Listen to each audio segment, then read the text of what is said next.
Hello friends, welcome to Affairs Cloud Learn to Lead. This is Ashu and today we will discuss very important current affair of 12th of December 2020. तो स्वागत है आपका Affairs Cloud Learn to Lead channel पे और आज हम बहुत ही इंपॉर्टेंट डिस्कस करने वाले हैं current affair 12th of December के। यस गाइस, ये वीडियो हिंदी में है। आज से हम दोबारा से हिंदी वीडियो स्टार्ट करें और दिसंबर के सारे करंट अफेयर्स अपलोड हो जाएंगे बहुत ही जल्दी। और हम स्टार्ट करें बहुत ही इंपॉर्टेंट करंट अफेयर के साथ। सो वीडियो को लास्ट तक देखें और वीडियो से आगे जाने से पहले एक दो चीजें मैं आपके साथ डिस्कस करूंगा जो कि अफेयर्स क्लाउड की सब्सक्रिप्शन के बारे में है। अफेयर्स क्लाउड की सब्सक्रिप्शन अब बहुत ही आसान मेथड से जो है वो बाय कर सकते हो। किस तरह से बाय करोगे, उसके दो मेथड हैं। या तो आप हमारी वेबसाइट पे जा सकते हो affairscloud.com/current affair, या फिर इसी वीडियो के नीचे एक डिस्क्रिप्शन बॉक्स में एक लिंक गिवन है, उसके ऊपर क्लिक करोगे तो आप सीधा ही उस एरिया में पहुंच जाओगे जहां पे सब्सक्रिप्शन आपको मिल सकती है। और गाइस, इस करंट अफेयर्स में इसमें आपको क्या क्या मिलेगा ये आप देख सकते हो। यहाँ पे आपको डेली पीडीएफ मिलेगी। डेली पीडीएफ में आपको दो पीडीएफ्स मिलेंगी।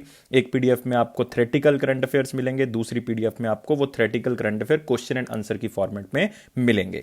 वीकली पीडीएफ में सारे करंट अफेयर जो हैं वो वीक वाइज अरेंज हैं, तो कोई प्रॉब्लम उसमें नहीं आएगी। और वीकली टेस्ट बहुत ही ज़्यादा इंपॉर्टेंट है। आप अपने आप को जान सकते हो कि मैं कितने करंट अफेयर एक हफ्ते के अगर मैं रिवाइज करता हूं तो कितने के याद मेरे रहते हैं, तो अपने आप को इवैल्यूएट आप कर सकते हो। मंथली पीडीएफ सेक्शन जो कि बहुत ही ज़्यादा इंपॉर्टेंट है, ये इसलिए इंपॉर्टेंट है क्योंकि इसमें हम आपको एक पीडीएफ नहीं 5 पीडीएफ प्रोवाइड करते हैं। फर्स्ट पीडीएफ होगी जिसमें पूरे महीने के थ्योरेटिकल करंट अफेयर्स होंगे। नेक्स्ट होगा क्वेश्चन एंड आंसर पीडीएफ जिसमें हम आपको सारे महीने के क्वेश्चन एंड आंसर फॉर्मेट में क्वेश्चंस जो है वो प्रोवाइड करेंगे करंट अफेयर से रिलेटेड। नेक्स्ट पॉकेट पीडीएफ होगी जो कि बहुत ही इंपॉर्टेंट है। नाम से पता लग रहा है कि इसको आप एग्जाम से पहले बहुत ही अच्छे से रिवाइज करने में यूज कर सकते हो। नेक्स्ट है banking, finance and economy PDF. ये उन बच्चों के लिए खास करके बहुत ज्यादा इंपॉर्टेंट है जो बैंकिंग की तैयारी कर रहे हैं। Next is the question and answer PDF top 100 question आपको पूरे महीने के प्रोवाइड किए जाएंगे, वो भी क्वेश्चन एंड आंसर फॉर्मेट में, ताकि आप उसको रिवाइज आसानी से कर सको। क्योंकि ये देखा गया है कि अगर क्वेश्चन एंड आंसर फॉर्मेट में अगर आप करंट अफेयर को पढ़ते हो तो बहुत ही ईजिली आप उसको याद रख सकते हो। और गाइस, ये आपको सब्सक्रिप्शन बहुत ही कम दाम पे, बहुत ही कम प्राइस पे आपको मिल रही है और उस कम प्राइस पे हम आपको 10% और डिस्काउंट दे रहे हैं। अगर आप ये कोड यूज करोगे H10 तो आपको और भी 10% एक्स्ट्रा डिस्काउंट मिल जाएगा। तो इससे अच्छी चीज क्या हो सकती है, और ये मेरा प्रॉमिस है कि अगर एक बार आप विजिट करके देखो साइट को तो आप देखोगे, आप सरप्राइज हो जाओगे प्राइस को देख के। तो स्टार्ट करते हैं फिर आज के करंट अफेयर 12 दिसंबर के, और हिंदी में होगा ये करंट अफेयर, पूरा का पूरा सेशन हिंदी में होगा। और बाकी जो वीडियोस पेंडिंग है दिसंबर मंथ की वो भी अपलोड हो जाएंगी बहुत ही जल्दी। मैं कोशिश करूंगा कि कल संडे है तो मैं पूरी की पूरी वीडियोस अपलोड कर दूं। तो स्टार्ट करते हैं हम सबसे पहले सेशन के ऊपर, जो हमारा सेक्शन है मोस्ट इंपॉर्टेंट क्वेश्चंस का। क्योंकि टोटल 3 सेक्शंस होंगे जिसमें हम मोस्ट इंपॉर्टेंट, वेरी इंपॉर्टेंट और इंपॉर्टेंट क्वेश्चंस को डिस्कस करेंगे। तो सबसे पहले हम स्टार्ट करते हैं most important question of the 12th of December. तो ये रहा हमारा पहला question. Which UT become India's first 100% organic union territory in the country. ऐसी पहली यूनियन टेरिटरी कौन सी बन गई है जो 100% ऑर्गेनिक यूनियन टेरिटरी के नाम से जानी गई? तो इसका आंसर क्या होगा दोस्तों? इसका आंसर होगा लक्षद्वीप। याद रख लेना आपने लक्षद्वीप, जो कि अरेबियन सी वाली साइड पे आपको मिलेगा, और वहां पे आपको लक्षद्वीप एक यूनियन टेरिटरी मिलेगी जो 36 आइलैंड से कंबाइन होकर बनती है। 36 आइलैंड मतलब 36 आइलैंड से कंबाइन होकर क्या बनेगी? लक्षद्वीप यूनियन टेरिटरी बनती है। और ये 100% ऑर्गेनिक यूनियन टेरिटरी जो है वो डिक्लेयर कर दी गई है कंट्री की। अगर आपको एग्जामिनर ने स्टेट पूछ लिया तो आंसर क्या लगा देना आपने? सिक्किम। लेकिन अगर उसने आपको पूछ लिया यूनियन टेरिटरी तो आंसर क्या लेना है? लक्षद्वीप। क्योंकि इंडिया की पहली स्टेट जो 100% ऑर्गेनिक बन चुकी है वो कौन सी है? सिक्किम है। यूनियन टेरिटरी आपको आंसर में पता लग गया, लक्षद्वीप। तो आप यहां पे देख सकते हो, after Sikkim Lakshadweep first union territory to become 100% organic. और यहां पे आप देख सकते हो, Lakshadweep becomes India's first 100% organic union territory in the country and second in the country only after Sikkim. इसका मतलब है कि सिक्किम इससे पहले जो है वो बन चुका है। सिंथेटिक केमिकल यूजेस, मतलब जो फर्टिलाइजर यूज किया जाता है जिसमें बहुत ज्यादा केमिकल्स हैं, उसको कंप्लीटली बंद कर दिया गया था लक्षद्वीप के अंदर 2005 में। और काफी स्टेट्स ने और भी बैन किया हुआ है, लेकिन अभी पूरी तरह से वो ऑर्गेनिक नहीं हो पाई हैं, लेकिन लक्षद्वीप कर चुका है ऐसा। majority of the UTs has already got certified under the National Program for Organic Production. उन्होंने बहुत अच्छे से इसको इम्प्लीमेंट किया है और even national program for organic production, जिसमें हम अपने जो परंपरागत तरीके हैं, पुरानी कृषि के जो हमारे साधन हैं, उसको यूज करके हम पुरानी चीज़ों के ऊपर वापस आ रहे हैं ताकि फर्टिलाइजर का जो ऑर्गेनिक चीज़ें हैं उसका यूज कर सकें, फर्टिलाइजर चीज़ों का यूज ना कर सकें। और यूटी का टोटल एरिया आपको पता है 32 किलोमीटर एरिया है, ये याद रख सकते हो, 32 स्क्वायर किलोमीटर जो है वो एरिया है। And this comes after the UT received proper certification and declaration under the Center परंपरागत कृषि विकास योजना। आपको पता होना चाहिए ये परंपरागत कृषि विकास योजना क्या है। इसके तहत जो है वो बेसिकली क्या किया जाता है कि सारे के सारे एरिया को ऑर्गेनिक फार्मिंग के अंदर जो है वो लेके आना होता है। इसी को क्या कहते हैं, परंपरागत कृषि विकास योजना, जिसमें सॉइल हेल्थ को जो है वो इंप्रूव करना है, ऑर्गेनिक फार्मिंग को जो है वो अच्छा करना है। और ये कब स्कीम को लॉन्च किया गया था? 2015 में दोस्तों इसको क्या किया गया था, लॉन्च किया गया था। तो याद रखना है इसको, बहुत ही इंपॉर्टेंट चीज मैंने आपको कवर करवाई। और लक्षद्वीप के बारे में बहुत याद रखना है कि 36 आइलैंड्स हैं और कैपिटल क्या है, कावारत्ती है, याद रखोगे। Kavaratti is the capital of Lakshadweep. कौन है एडमिनिस्ट्रेटर? क्योंकि आपको पता है कि एक एडमिनिस्ट्रेटर पॉइंट होता है हर यूटी में जिसमें चीफ मिनिस्टर नहीं है, और यहां पे कौन है, प्रफुल्ल कौड़ा पटेल। याद रखेंगे नाम, प्रफुल्ल कौड़ा पटेल। ओनली प्रफुल्ल पटेल भी याद रखोगे तब भी याद रहेगा आपको, प्रफुल्ल पटेल। और अगर हम एक और इंपॉर्टेंट इंफॉर्मेशन बता रहा हूं, अगर हम मिनिस्ट्री ऑफ एग्रीकल्चर के हिसाब से बात करें तो इंडिया पूरे वर्ल्ड का ऐसा पहला कंट्री है जिसमें सबसे ज्यादा ऑर्गेनिक फार्मर्स हैं, जिसमें सबसे ज्यादा ऑर्गेनिक फार्मर्स हैं। अगर एरिया के हिसाब से देखें जिसमें सबसे ज्यादा ऑर्गेनिक फार्मिंग होती है पूरे वर्ल्ड में, तो इंडिया 9th नंबर पे है। याद रखना है, रख सकते हो, एक एक्स्ट्रा इंफॉर्मेशन थी जो आप यहां पे क्या कर सकते हो, याद रख सकते हो। और सिक्किम ऐसी पहली स्टेट थी जो फुली ऑर्गेनिक जो है वो हो गई थी, उन्होंने केमिकल का यूज बिल्कुल ही क्या कर दिया, बंद कर दिया था। तो स्टार्ट करते हैं, अगले क्वेश्चन के ऊपर आते हैं। अगला क्वेश्चन है हमारे पास, who won Rabindranath Tagore literacy और the literary prize 2020 for his literary fiction novel the city and the sea.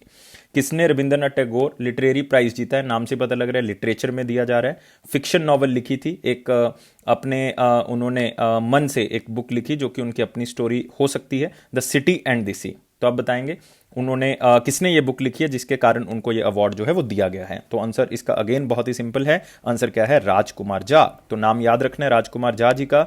और इस प्राइज का नाम दोस्तों आप याद रखोगे, रविंद्रनाथ टैगोर लिटरेरी प्राइज 2020। इसी कीवर्ड से आप क्वेश्चन को कवर कर सकते हो, इसी कीवर्ड को याद रखना है। और एक नॉवल को जरूर याद रखना है, the city and the sea. इस सिटी एंड सी से मेरे ख्याल से आपको याद आ रहा होगा मुंबई, क्योंकि वहां पे बीचीज हैं, उसी के साथ शहर बना हुआ है, the city and the sea. तो आप यहां पे देख सकते हो उनका photo. Rajkumar Jha wins 3rd Rabindranath Tagore literary prize 2020 for his novel the city and the sea. और वो जर्नलिस्ट भी हैं, ऑथर भी हैं, बहुत ही इंपॉर्टेंट नाम है। और इनका नाम आप वैसे भी याद रख सकते हो, राजकमल झा जी जो हैं वो चीफ एडिटर हैं इंडियन एक्सप्रेस के, chief editor of Indian Express. तो आप यहां पे देख सकते हो about novel the city and the sea. इस बुक के अंदर क्या लिखा हुआ है, ये 2012 का जो बहुत ही इंपॉर्टेंट केस रहा, Nirbhaya rape and the murder case, उसके बारे में ये नॉवल जो है वो लिखा गया है। और गाइज याद रखना, आपने 2 ऑप्शंस और देखे होंगे यहां पे, सुल्तान कबूस बिन सैयद और संदीप सोपारकर। ये बहुत ही इंपॉर्टेंट नाम है, संदीप सोपारकर एंड सुल्तान कबूस बिन सायद, क्योंकि इनको भी एक प्राइज जो है वो दिया गया है। इनको प्राइज कौन सा मिला है? Tagore prize for social achievement, Tagore prize for social achievement. जो सुल्तान कबूस बिन सैयद हैं उनको पीस रखने के लिए या पीस मेकिंग एफर्ट्स, मतलब शांतिपूर्वकता बनाए रखने के लिए बाकी कंट्रीज के साथ, इसीलिए जो है वो इनको ये अवार्ड दिया गया है। और जो साथ ही साथ संदीप सप्रोकर जी हैं, ये बहुत बड़े डांसर हैं, तो इन्होंने एक मुहिम स्टार्ट की थी, डांस फॉर ए कॉज, तो उसके लिए इनको जो है वो प्राइज मिला है। तो ये दोनों बंदे जो हैं वो Tagore prize for social achievement है, और जो राजकमल झा हैं वो रविंद्रनाथ टैगोर लिटरेरी प्राइज है। तो दोनों आप याद रखोगे, बहुत ही इंपॉर्टेंट नाम मैं आपको बता के जा रहा हूं। हिज मेजेस्टी सुल्तान कबूस बिन सायद कहां के हैं, ये आपने याद रखना है कि कहां के सुल्तान हैं ये, ओमान के। ये बेसिकली पहले सुल्तान थे, लेट हैं अब, मतलब इनकी डेथ हो चुकी है, लेट सुल्तान ऑफ ओमान, याद रखोगे। सुल्तान कबूस बिन सैयद, उनको ये मिला है पोस्टमसली, मिला है, मरने के बाद मिला है। संदीप सोपारकर जी, इनको मिला है डांस फॉर ए कॉज के लिए, ताकि इन्होंने बहुत ज्यादा पैसा इकट्ठा किया जिसके कारण लोगों को बहुत ज्यादा हेल्प जो है वो हुई है, तो इसलिए याद रखना है। अदरवाइज ये राशि जो दी जाती है इस अवार्ड के लिए, वैसे तो वो ज्यादा दी जाती है, $10,000 दिए जाते हैं, लेकिन इस बार जो है वो कोविड-19 के कारण ये राशि थोड़ी सी कम कर दी गई, $5,000 जो है वो इसमें मिलेंगे। तो राशि याद नहीं रखनी, अमाउंट याद नहीं रखनी, सिर्फ याद क्या रखना है, बुक का नाम और ऑथर कौन है जिनको ये प्राइस जो है वो मिला है। तो बहुत ही इंपॉर्टेंट क्वेश्चन आपको बता के जा रहा हूं। नेक्स्ट आते हैं अगला क्वेश्चन। और रिसेंटली एक प्राइज हमने और कवर किया था, वो था मलयालम बुक के लिए। मलयालम बुक का नाम क्या था, मीशा, और उसका इंग्लिश नाम क्या था, मस्टैश। उसका इंग्लिश नाम क्या था, मस्टैश। और वो बुक किसने लिखी थी, एस हरीश ने, एस हरीश ने। और उनको कौन सा प्राइज मिला था लिटरेचर में, JCB prize for literature 2020, JCB prize for literature 2020। वो मलयालम में बुक लिखी हुई थी, मीशा बुक, लेकिन उसको इंग्लिश में ट्रांसलेट किया था जयश्री कलथिल ने, लेकिन बुक बहुत ही इंपॉर्टेंट है, मीशा मलयालम बुक थी। अगला क्वेश्चन आते हैं, who is appointed as IGF climate ambassadors. तो इस क्वेश्चन में दोस्तों दो चीजें इंपॉर्टेंट है, एक तो ये ऑर्गेनाइजेशन आईजेएफ, इसका मतलब है इंटरनेशनल जूडो फेडरेशन, याद रखना है। इंडिया में इतना ज्यादा गेम पॉपुलर नहीं है जूडो, लेकिन इंटरनेशनल लेवल पे बहुत ही इंपॉर्टेंट स्पोर्ट है, इंटरनेशनल जूडो फेडरेशन। उन्होंने 2 एम्बेसडर्स बनाए हैं ताकि क्लाइमेट के बारे में लोगों को जो है वो पता लग सके, क्लाइमेट के बारे में लोगों को बताया जा सके, अच्छी अच्छी चीजें उनसे डिस्कस की जा सके, ताकि लोग जो हैं वो क्लाइमेट को बचाने में सहायता कर सकें। और वो 2 नाम जो हैं वो कौन से हैं जिनको एम्बेसडर्स बनाया गया है, तो आंसर क्या होगा, फर्स्ट है हमारे पास सेब्रीना फिल्समोजर, नाम याद रखना है, सेब्रीना फिल्समोजर कहां की हैं, ये ऑस्ट्रिया से हैं। कहां से बिलोंग करती हैं, ऑस्ट्रिया से हैं। नेक्स्ट नाम है फ्लैवियो कैंतो, फ्लैवियल कैंतो कहां से बिलोंग करते हैं, ब्राजील से। लेकिन अगर कंट्री ना भी याद रहे तो भी कोई इंपॉर्टेंट नहीं है दोस्तों, नाम सिर्फ इंपॉर्टेंट है हमारे पास, सेब्रीना फिल्समोजर और फ्लैवियो कैंतो, दोनों नाम याद रखने, मतलब आंसर क्या हो जाएगा आपका, डी हो जाएगा, both A and B should be the answer. तो आप यहां पे देख सकते हो दोनों का पिक्चर, फिल्समोजर एंड कैंटो, ये कहां से बिलोंग करते हैं, ब्राजील से, ये ऑस्ट्रिया से, और इंटरनेशनल जूडो फेडरेशन की तरफ से इनको अपॉइंट किया गया है एज ए क्लाइमेट एम्बेसडर। इतना ही याद रखना है और कुछ याद रखने वाला नहीं। और आप एक चीज और याद रख सकते हो, इंटरनेशनल जूडो फेडरेशन का हेडक्वार्टर कहां पे है, हेडक्वार्टर है बुडापेस्ट, याद रखना है, बुडापेस्ट हेडक्वार्टर है, बुडापेस्ट कहाँ की कैपिटल है, हंगरी, याद रखना है, हंगरी की कैपिटल है और हेडक्वार्टर बुडापेस्ट। और दोनों नाम याद रखने हैं, फिल्समोजर एंड कैंटो। तो नेक्स्ट क्वेश्चन आते हैं, और ये मोस्ट इंपॉर्टेंट डे में हमने कवर किया है, इंटरनेशनल यूनिसेफ डे 2020। और सबको पता है ये क्यों मनाया जाता है, क्योंकि 11 दिसंबर को यूनिसेफ को बनाया गया था यूनाइटेड नेशंस की तरफ से, याद रखना है। यूनाइटेड नेशन चिल्ड्रन फंड जो ऑर्गेनाइजेशन है वो सबसे पहले जो है वो 11 दिसंबर को बनाई गई थी, किसके द्वारा, यूनाइटेड नेशंस जनरल असेंबली की तरफ से।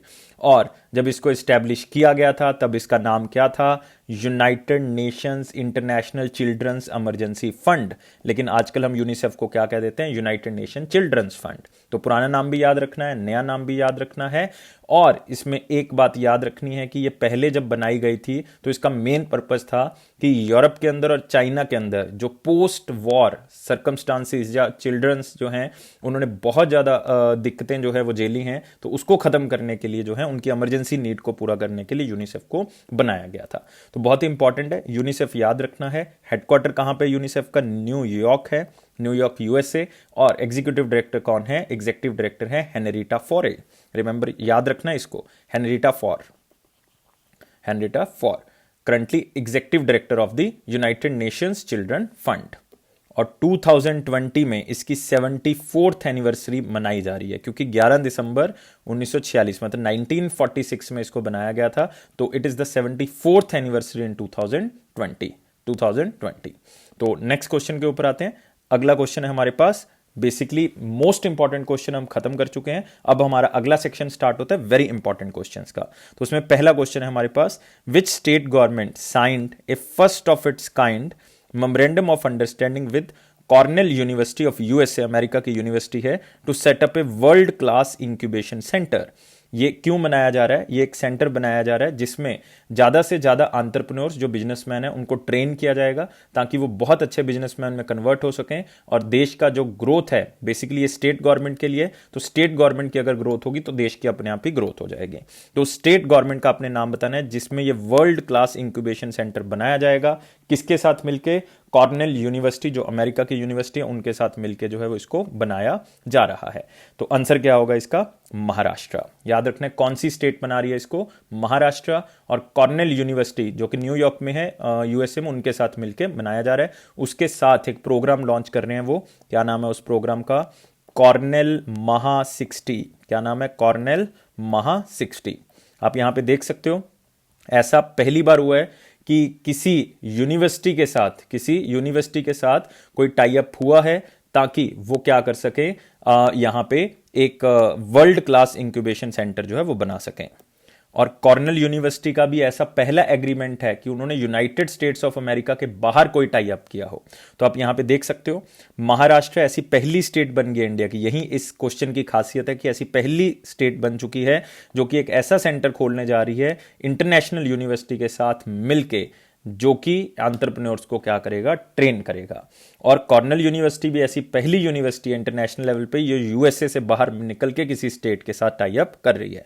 दोनों मिलके कौन सा प्रोग्राम चला रहे हैं? मैं पहले ही बता चुका हूं, कॉर्नेल महा 60 नाम से एक प्रोग्राम चला रहे हैं जिसमें बिजनेसमैन को ट्रेन किया जाएगा। और ये पहला प्रोग्राम है ऐसा इंडिया में जिसमें बिजनेसमैन को ट्रेन किया जा रहा है। बिजनेसमैन बनाने वाले बहुत से प्रोग्राम है, लेकिन ऐसा प्रोग्राम नहीं है जिसमें बिजनेसमैन को ट्रेन किया जा रहा हो।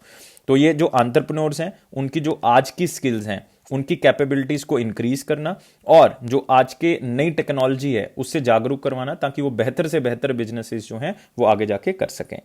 To build a next generation of entrepreneurs in Maharashtra. लेकिन ये है कौन सी स्टेट के लिए? कि महाराष्ट्र में फ्यूचर के लिए हम बहुत अच्छे बिजनेसमैन जो है वो तैयार कर सकें। तो इससे देश का ग्रोथ जो है वो बाय डिफॉल्ट क्या होगा? इंप्रूव होगा। और आपको पता ही है कि महाराष्ट्र बहुत ही ज्यादा इंपॉर्टेंट है। किसके लिए महाराष्ट्र है? Sanjay Gandhi national park, Sanjay Gandhi. Tadoba national park, Tadoba national park. तो याद रखना है, बहुत ही इंपॉर्टेंट है ये। नेक्स्ट क्वेश्चन आते हैं, विच स्टेट लॉन्च दी जीव क्रांति? याद रखना है, जीव क्रांति scheme for distribution of sheeps and goats for improving the living standard of women. अब देखो, पशुपालन जो है वो ज्यादा से ज्यादा स्टेट में बढ़ सके, शीप्स और गोट्स उनको सरकार की तरफ से दिए जाएंगे, जिससे क्या होगा कि वो पशुपालन में महिलाएं जब लगेंगी तो उनकी इनकम जो है वो क्या होगी? बढ़ेगी। तो इसीलिए जो है वो एक नया स्कीम या आप कह सकते हो नया प्रोग्राम लॉन्च किया गया जिसका नाम क्या है? जीव मतलब पशु, क्रांति मतलब आगे बढ़ाना उसको, तो जीव क्रांति। तो ये कौन सी स्टेट है? आंध्र प्रदेश है। कौन सी स्टेट है? आंध्र प्रदेश, क्योंकि स्कीम का पूरा नाम क्या है? जगन्ना जीवा क्रांति। और जगन्ना आपको पता है कि कहां के चीफ मिनिस्टर को कहा जाता है? आंध्र प्रदेश के चीफ मिनिस्टर को कहा जाता है। तो आप यहां पे देख सकते हो, वाईएस जगन मोहन रेड्डी लॉन्च्ड जगन्ना जीव क्रांति स्कीम। किसके लिए है? उनको शीप्स और गोट्स जो हैं वो दी जाएंगी ताकि वो पशुपालन में आगे बढ़ें और कुछ पैसे जो हैं वो कमा सकें। इसके लिए आंध्र प्रदेश गवर्नमेंट बहुत सा पैसा जो है वो क्या कर रही है? खर्च कर रही है, ताकि वुमेन को सेल्फ रिलायंट बनाया जा सके। इसीलिए जो है वो इसको दिया जा रहा है। इसकी सिर्फ एक दो कंडीशंस हैं कि एक तो वुमेन जो है वो एससी कैटेगरी, एसटी कैटेगरी या फिर जो है वो बैकवर्ड क्लास से बिलोंग करती होनी चाहिए, और उनकी उम्र मतलब एज जो है वो 45 से 60 के बीच में होनी चाहिए। ये दो कंडीशंस रखी हैं, अदरवाइज बाकी सारी चीजें जो हैं वो सेम रहेंगी। अगर आप देखोगे 45 से 60 के बीच में, 45 to 60, and the women belonging to should be belongs to backward class, schedule caste और द शेड्यूल ट्राइब। और each unit will consist of 15 sheeps and the goats, मतलब 15 पशु जो हैं वो दिए जाएंगे। 3 फेजेस में इसको इंप्लीमेंट किया जाएगा। और आंध्र प्रदेश ने शीप्स और गोट्स के लिए किसके साथ साइन किया है? एलेना ग्रुप के साथ जो है वो साइन किया, ताकि उनकी मार्केटिंग जो है वो की जा सके, and as a platform marketing the meat products. Marketing भी की जा सके। अब जो पशुपालन करेंगे वो आगे मीट भी बेच सकते हैं, तो उसके लिए मीट की मार्केटिंग करने के लिए इन्होंने किसके साथ टाई अप किया? एलन ग्रुप के साथ टाई अप किया है। और इससे क्या होगा 4.69 lakh unit of cows and buffaloes worth रुपी 353,500 करोड़। मतलब आंध्र प्रदेश ऑलरेडी एक चीज को लॉन्च कर चुकी है जिसमें काउज और बुफेलोज मतलब गाय और जो हम कह सकते हैं बुफेलोज हैं उनको क्या किया जाएगा, उनको भी दिया जाएगा लोगों को। लेकिन अभी शीप्स और गोट्स दे रहे हैं, मतलब 4 पशु जो हैं वो क्या दे रहे हैं, वुमेन को प्रोवाइड कर रहे हैं। इससे क्या होगा, रूरल इकोनॉमी आंध्र प्रदेश की बाय डिफॉल्ट क्या होगी, इंप्रूव होगी ही होगी। और आंध्र प्रदेश में दोस्तों याद रखना है नेशनल पार्क, बहुत ही important national park, Papikonda national park याद रखना है। Papikonda national park, Rajiv Gandhi national park, वो भी कहां पे है, राजीव गांधी नेशनल पार्क आंध्र प्रदेश में, जिसको क्या कहता है, रामेश्वरम नेशनल पार्क के नाम से भी जाना जाता है। श्री वेंकटेश्वरा नेशनल पार्क, वो भी कहां पे, आंध्र प्रदेश में। कल मैंने एक और बता दिया था नेशनल पार्क गलती से, वो कौन सा था, वो नेशनल पार्क था हरीना नेशनल पार्क, लेकिन वो कहां पे है, वो तेलंगाना में है, आंध्र प्रदेश में नहीं है, तेलंगाना में है। तो याद रखना है पापीकोंडा नेशनल पार्क और साथ ही साथ राजीव गांधी, और तीसरा जो आपने याद रखना है बहुत ही इंपॉर्टेंट और इसको इंपॉर्टेंट में मार्क कर लियो, श्री वेंकटेश्वरा नेशनल पार्क। तीनों के तीनों नेशनल पार्क बहुत इंपॉर्टेंट है। तो नेक्स्ट क्वेश्चन के ऊपर आते हैं। अगला क्वेश्चन है, which small finance bank launch 3-in-1 account. 3-in-1 account किस बैंक ने लॉन्च किया, स्मॉल फाइनेंस बैंक है वो, जिसको क्या कहा जाता है, ट्राईपार्टाइट अकाउंट विच कॉम्प्राइजेज, जिसमें 3 चीजें होंगी, सेविंग, ट्रेडिंग और डीमैट अकाउंट होगा। और ये कस्टमर्स के लिए ओपन कर दिया गया है कि ये एक ही अकाउंट खोल सकते हैं जिसमें 3 चीज़ों का लाभ ले सकते हैं, जिसमें आप उसको सेविंग अकाउंट की तरह भी यूज़ कर सकते हो, आप एज ए ट्रेडिंग अकाउंट भी यूज़ कर सकते हो, कोई चीज़ का ट्रेड करना है आपने, और एज ए डीमैट अकाउंट भी आप यूज़ कर सकते हो। मतलब अगर आपने शेयर को खरीदना है, आपने कोई मार्केट में पैसा लगाना है, आपने बॉम्बे स्टॉक एक्सचेंज, नेशनल, जब किसी भी तरह का आपने शेयर मार्केट में इन्वेस्ट करना है तो आप डीमैट अकाउंट को यूज़ कर सकते हो। और वो कौन सा स्मॉल फाइनेंस बैंक है, वो है इक्विटस या इक्विटास स्मॉल फाइनेंस बैंक। याद रखना है इक्विटास स्मॉल फाइनेंस बैंक का नाम याद कर लो, क्योंकि ये ज्यादा न्यूज में नहीं रहता, तो मेरे ख्याल से इसको याद रखना बहुत ही इजी रहेगा। 3-in-1 अकाउंट इन्होंने खोला है। ये 2 चीजें बहुत इंपॉर्टेंट, एक तो 3-in-1 अकाउंट, 3-in-1 में क्या क्या चीजें आती हैं और कौन से स्मॉल फाइनेंस बैंक ने इसको खोला है, ये 2 चीजें इंपॉर्टेंट है। आप यहां पे देख सकते हो, Equitas small finance bank 3-in-1 account offering various investment options, और इसमें ट्रेडिंग है, सेविंग है और डीमैट अकाउंट है। और आप यहां पे देख सकते हो तीनों चीजें आएंगी इसके अंदर, ये बता दिया मैंने। और the account enables customers to hold all their bank and financial investment under 1 umbrella. आपके अकाउंट में जितने पैसे हैं वहीं से आप जो है वो इन्वेस्ट कर सकते हो, आपको किसी दूसरे में ट्रांसफर करने की जरूरत नहीं है। आपने ट्रेड करना है, यहीं इसी अकाउंट के थ्रू आप कर सकते हो। तो इसका मतलब आपका कोई भी फाइनेंशियल प्रोडक्ट है जिसमें आप इन्वेस्ट करना चाहते हो, वो एक ही अकाउंट के थ्रू आप जो है वो कर सकते हो। As a bank provides brokerage and demat services through referral arrangement for brokerage firms for trading and depository service. Already bank ने टाई अप्स किए हुए हैं अलग अलग ब्रोकरेज कंपनी के साथ, तो अपने आप ही आपके अकाउंट के थ्रू सारा कुछ जो है वो हो जाया करेगा। The account holder can transfer money seamlessly. ये तो अब सारे बैंक्स में हो चुका है कि सारे के सारे बैंक्स जो हैं वो अपने जो कस्टमर्स हैं उनको आराम से ट्रांसफर करने के लिए, पैसे के लिए सहूलतें प्रोवाइड करते हैं। Equitas small finance bank limited is the largest small finance bank in India in terms of number of banking outlets. याद रखना है सबसे बड़ा स्मॉल फाइनेंस बैंक जो है वो इक्विटास है, अगर आप नंबर ऑफ ब्रांचेस के अकॉर्डिंग जाओगे तो ये था हमारे पास इक्विटास स्मॉल फाइनेंस बैंक। और याद रखना ये कहाँ का बैंक है, इसका हेडक्वार्टर चेन्नई तमिलनाडु में है। एक इंफॉर्मेशन मैं आपको और देने वाला हूँ इसके बारे में जो कि बहुत ही इंपॉर्टेंट है। ये ऐसा पहला प्राइवेट सेक्टर बैंक है तमिलनाडु का, ये ऐसा पहला प्राइवेट सेक्टर बैंक है तमिलनाडु का जिसने इंडिपेंडेंस के बाद एज ए बैंकिंग सेक्टर में काम करना स्टार्ट किया था। याद रख सकते हो, अगर तमिलनाडु से बिलोंग करते हो तो बहुत इंपॉर्टेंट न्यूज़ है आपके लिए, क्योंकि इसका हेडक्वार्टर भी कहाँ पे है, चेन्नई तमिलनाडु। और याद रखना है इसकी tagline, it's fun banking, it's fun banking. याद रखोगे, टैगलाइन इंपॉर्टेंट है। नेक्स्ट क्वेश्चन आते हैं। NSDC national skill development council signs MOU with which institute to support skilling of teachers and trainers. तो अभी हमने क्वेश्चन किया है एंटरप्रेन्योर्स को ट्रेनिंग देने के लिए कौन सा इंस्टीट्यूट आ गया है, कौन सा स्टेट आ गया है। वो यूनिवर्सिटी है कॉर्नेल यूनिवर्सिटी USA की, और स्टेट है महाराष्ट्र। अभी हम बात कर रहे हैं इंस्टीट्यूट की जो कि नेशनल स्किल डेवलपमेंट कॉरपोरेशन के साथ मिलके टीचर्स को और ट्रेनर्स को क्या प्रोवाइड करेगा, स्किल प्रोवाइड करेगा और नई टेक्नोलॉजी के बारे में बताएगा, क्योंकि आजकल जो दौर है वो किसका है, डिजिटल टूल्स का है। तो उसके बारे में जो है वो सहायता प्रदान करेगा और लर्निंग को और भी ज़्यादा इफेक्टिव तरीके से बच्चों को और यूथ को प्रोवाइड की जा सके उसके बारे में जो है वो शिक्षा देगा। और ये कौन कर रहा है, ये कर रहा है बायजूस। याद रखना है, बहुत ही इंपॉर्टेंट प्लेटफॉर्म है, बहुत ही बड़ा एजुकेशनल वेंचर है बायजूस, आपने नाम याद रखना है। और बायजूस का ये गवर्नमेंट ऑफ इंडिया के साथ आप कह सकते हो, क्योंकि नेशनल स्किल डेवलपमेंट कॉर्पोरेशन जो है वो गवर्नमेंट ऑफ इंडिया के अंडर आता है, तो उसके कारण जो है ये पहला आप कह सकते हो कि टाई अप जो है वो है। तो नेशनल स्किल डेवलपमेंट कॉर्पोरेशन आपने याद रखना है, इसका टाई अप बायजू के साथ है, ये भी याद रखना है। तो आप यहां पे देख सकते हो, Byju's the learning app joins hand with NSDC's to support skilling of teachers and the trainers.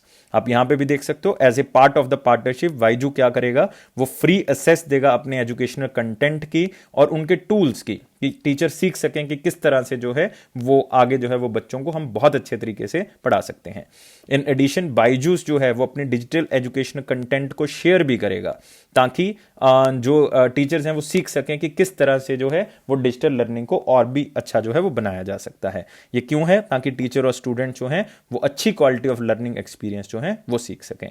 और एक बात और याद रखनी है, NSD has also entered into partnership, और भी इसका टाई अप हुआ किसके साथ, लिंक्डइन के साथ, और साथ ही साथ वोमेन विंग ऑफ फिकी के साथ भी इनका जो है वो टाई अप हुआ, ताकि ये डिजिटल स्किल जो है वो प्रोवाइड कर सकें। और फिकी के लिए एक बहुत ही इंपॉर्टेंट न्यूज बताने वाला हूं, प्रेसिडेंट जो हैं चेंज हो गए हैं, फिकी के प्रेसिडेंट हैं कौन है, उदय शंकर, नाम याद रखेंगे, उदय शंकर नए प्रेसिडेंट बनाए गए हैं। नेक्स्ट आते हैं दोस्तों अगला question, what is the rank of India in the climate scope survey emerging market outlook 2020 released by Bloomberg's new energy finance limited. बहुत ही इंपॉर्टेंट क्वेश्चन है, क्योंकि ये ब्लूमबर्ग की तरफ से दिया जा रहा है। Bloomberg new energy finance limited जो रिन्यूएबल एनर्जी है उसके ऊपर कितनी इन्वेस्टमेंट हो रही है, कितना इंडिया यूज कर रहा है, उसके ऊपर ये सर्वे जो है वो किया गया। और इंडिया का रैंक कौन सा है, सेकंड रैंक है। इंडिया का रैंक कौन सा है, सेकंड है। तो आप यहां पे देख सकते हो, Bloomberg's new energy finance climate scope ranking 2020 and India drops to second.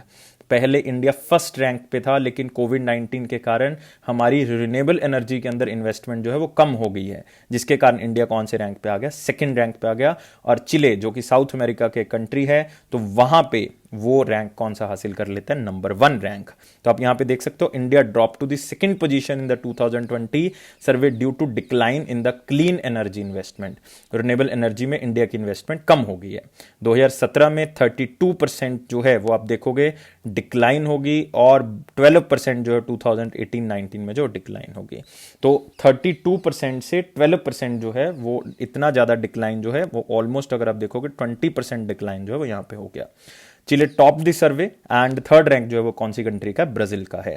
और चाइना और इंडिया जो है वो बिगेस्ट मार्केट रहे हैं क्लीन एनर्जी की, क्योंकि सबसे ज्यादा पॉपुलेशन है और सबसे ज्यादा इन्वेस्टमेंट भी नहीं दोनों कंट्रीज में होती है पूरे वर्ल्ड वाइड, तो इसलिए बहुत इंपॉर्टेंट है। और जो हमारे पास हम कह सकते हैं ब्लूमबर्ग्स न्यू एनर्जी फाइनेंस है, वो 108 emerging markets and for the first time 29 developed Nations for the climate scope survey project. इतनी ज्यादा चीजों को, इतने ज्यादा प्रोजेक्ट्स को, इतनी ज्यादा कंट्रीज को वो क्या करता है, सर्वे करता है, जिसमें इंडिया दूसरे नंबर पे है। तो इस चीज को आपने याद रखना है। और काफी बच्चे सोच रहे होंगे ये Bloomberg new energy finance limited कहां की कंपनी है, ये यूनाइटेड किंगडम की कंपनी है, लंदन की कंपनी है। इसका हेडक्वार्टर कहां पे है, लंदन में है, लोकेशन जो है वो लंदन में है। चलो हमारे लिए इंपॉर्टेंट नहीं है, लेकिन आप याद रख सकते हो। लेकिन इंडिया का रैंक कौन सा है, सेकंड, बस इतना याद रखना है। क्लाइमेट स्कोप इंडेक्स में इंडिया का रैंक सेकंड है। तो गाइस ये था हमारे पास वेरी इंपॉर्टेंट सेक्शन। अभी हम बढ़ते हैं इंपॉर्टेंट क्वेश्चंस की तरफ। और इंपॉर्टेंट क्वेश्चन में हमारे पास पहला क्वेश्चन है, Ischaemum janarthanamii, a new species of Indian murain grass discovered in which state. बस याद कुछ नहीं करना इस क्वेश्चन में, इसलिए मैंने इसको इंपॉर्टेंट सेक्शन में रखा है। सिर्फ आपने इसका नाम जो है वो 2 बार पढ़ लेना है, ताकि ऑप्शन में आपको याद आ जाए कि किसकी स्पीशीज है। ये एक मोरेन ग्रास की स्पीशीज है, नाम क्या है, इशमम जनार्थनामी। और ये कहां पे मिली है, ये गोवा में मिली है। अगर गोवा ऑप्शन में ना हुआ तो याद रखना है वेस्टर्न घाट याद कर लेना है। बस 2 चीजें इस क्वेश्चन में याद रखनी है, और कुछ भी याद नहीं रखना। और इसमें याद क्या रखना है, एक और स्टेट का नाम और एक वेस्टर्न घाट्स, बस। और एक नाम ये Ischaemum janarthanamii, a tough novel species of the murain grass. Next आते हैं international mountain day. Again one of the important day, एक दो बार एग्जाम में ये क्वेश्चन आया हुआ है। ये सिर्फ इसलिए है ताकि माउंटेन जो बायोडाइवर्सिटी है उसको हम किसी तरह से बचा सकें, जो सस्टेनेबल डेवलपमेंट है माउंटेन्स का उसको आगे बढ़ा सकें, और इंपॉर्टेंस ऑफ माउंटेन क्या है ये लोगों को अवेयर कर सकें। तो आपने याद रखना है, किस तरह से याद रखोगे? यूनिसेफ डे मेरे ख्याल से हर बच्चे को याद होगा, तो यूनिसेफ आप याद कर सकते हो, उसी दिन क्या मनाया जाता है? माउंटेन डे मनाया जाता है। तो आप कैसे याद करोगे? यूनिसेफ ने एक प्रोग्राम लॉन्च किया है माउंटेनियर्स के लिए, तो इसीलिए जो है वो आप याद कर पाओगे माउंटेन डे। और थीम क्या है? माउंटेन बायोडाइवर्सिटी, सिंपल, उसको बचाना है सस्टेनेबल डेवलपमेंट के लिए, तो इसीलिए जो है वो क्या रखा है, क्योंकि सस्टेनेबल डेवलपमेंट गोल है ये एक, टोटल 17 गोल है, उसमें एसडीजी नंबर 15 गोल जो है वो कौन सा है? यही है कि लाइफ ऑन लैंड जो है, और जो हमारे पास सस्टेनेबल मैनेज फॉरेस्ट हैं, डेजर्टिफिकेशन हो रही है, जो लैंड डिग्रेडेशन हो रही है, उसको हमने बचाना है। तो यही है गोल नंबर 15। नेक्स्ट आते हैं वन लाइनर इंपॉर्टेंट पॉइंट्स के ऊपर, हमारा लास्ट सेक्शन, और पहला है DRDO design sub machine gun. Sub machine gun है ये, जो कि 5.56 into 30 mm JVPC undergo successful trials. इसमें ये वर्ड क्या है? जेवीपीसी। जेवीपीसी का मतलब joint venture protective carbine, joint venture protective carbine. और ये सब ऑटोमेटिक मशीन है, मशीन गन है, जो कि डीआरडीओ की तरफ से डिजाइन की गई है। इसका टेस्ट हो चुका है, याद रखना है। इसकी स्पीड जो है वो ऑलमोस्ट 700 आरपीएम है, मतलब राउंड्स पर मिनट जो है वो इतना फायरिंग कैपेसिटी इसका है। लेकिन हमने ये सारी चीजें याद नहीं रखनी, हमने यहाँ पे इंपॉर्टेंट ऑर्गेनाइजेशन याद कर लेनी है, DRDO, defence research development organisation. ऑन कौन है इसके हेड? जी सतीश रेड्डी। नेक्स्ट आते हैं इसके बाद, sports minister Kiran Rijiju announce 1000 Khelo India. याद रखना है, 1000 खेलो इंडिया स्मॉल सेंटर्स, इतने सेंटर्स खोले जाएंगे इंडिया में। आपको पता है कि खेलो इंडिया यूथ गेम्स है अगले साल 2021 में, और कहां पे होनी है वो? हरियाणा में, पंचकुला में। हरियाणा में कहां पे होनी है? पंचकुला में। क्योंकि अभी जो है वो 10th ग्लोबल स्पोर्ट्स समिट थी 2020, जिसको क्या कहा जाता है? ट्रफ कहा जाता है, TRUF, क्या कहा जाता है? ट्रफ। तो 10th ग्लोबल स्पोर्ट्स समिट, उसमें जो है वो किरण रिजिजू जी आए थे, और उन्होंने अनाउंस किया कि 1000 खेलो इंडिया स्मॉल सेंटर जो है वो पूरी कंट्री में खोले जाएंगे। बस इतनी सी बात आपने इसमें याद रखनी है।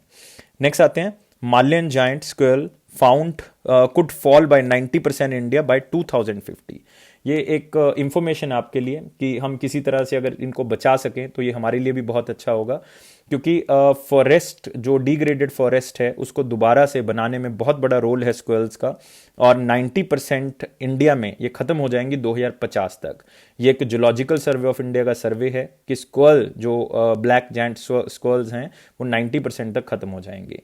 और इसके कारण क्या है? क्योंकि इनका हैबिटेट जो है वो श्रिंक होता जा रहा है बिकॉज ऑफ द डिफॉरेस्टेशन। और ये कहाँ पे मिलती हैं आपको? ये खास करके आपको बंगाल के एरिया में और सिक्किम में आपको जो है वो मिल जाती हैं स्क्वेल, ज़्यादा आपको वहाँ पे मिलेंगी। और याद रखना है, ये IUCN जो हमारे पास international union for conservation of nature है, उसमें ये नियर थ्रेटेंड लिस्ट में एडेड हैं, नियर थ्रेटेंड लिस्ट में एडेड हैं। तो इसलिए इनको बचाना जो है वो जरूरी है। जस्ट एक इंफॉर्मेशन, आप याद रख सकते हो इसको।